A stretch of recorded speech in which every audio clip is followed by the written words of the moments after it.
Today, I'm going to show you how to carve a wooden spoon. Everyone can and should carve a wooden spoon.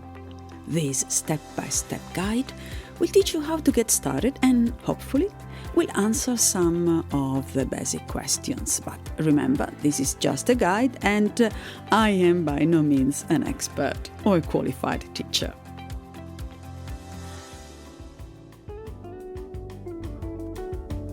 Spoon carving is a hobby that gives satisfaction and also makes for a great icebreaker when you mention it casually in conversation.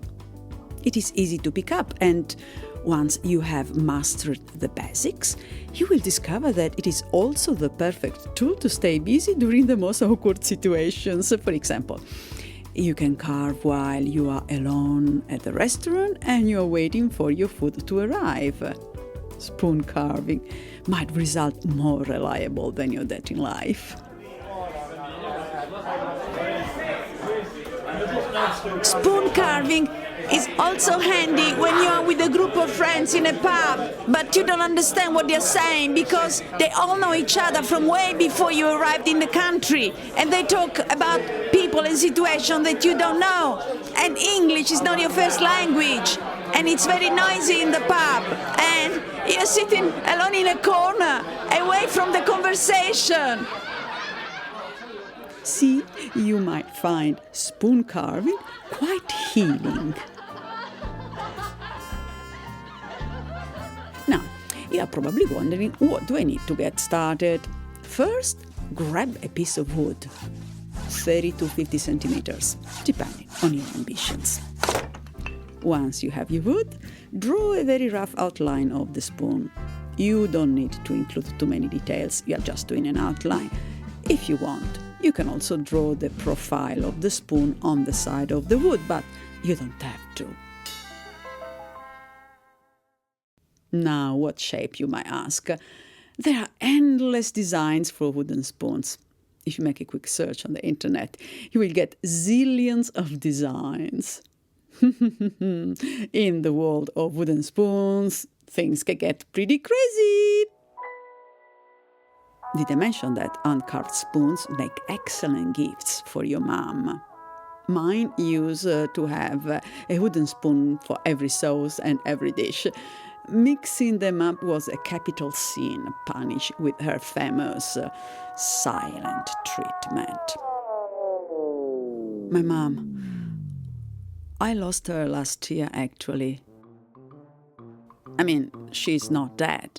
She left me, moved to Canada, ghosted me, stopped answering my calls, and she doesn't want to give me her new phone number.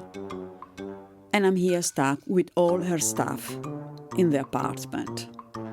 I'll have to decide what to do with all the stuff. A kitchen is still full of wooden spoons.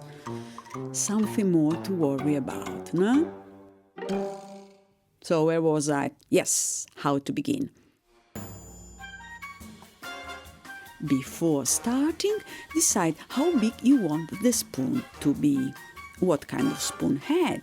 Also, should it fit inside your mouth? And what do you want to use it for? Soup? Salad? Nibbling? Scooping? Hitting someone on the head? You see, I bet you never thought that the world of wooden spoons was so fascinating and full of nuances.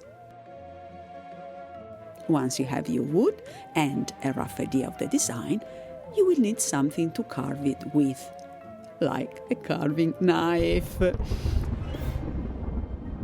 Choose a sharp knife. Make sure it has a thin blade and a comfortable handle. This will help you make precise cuts, and you will be able to manage different bodies of wood. Well, now, to start, I suggest finding a nice spot where you can disappear from other people's view. You don't want to be distracted by questions like, "What are you doing?" or "Is it a spoon?" "No, it's a helicopter." Yeah, maybe I'm a bit cranky with people sometimes, especially children, but their questions can be really annoying.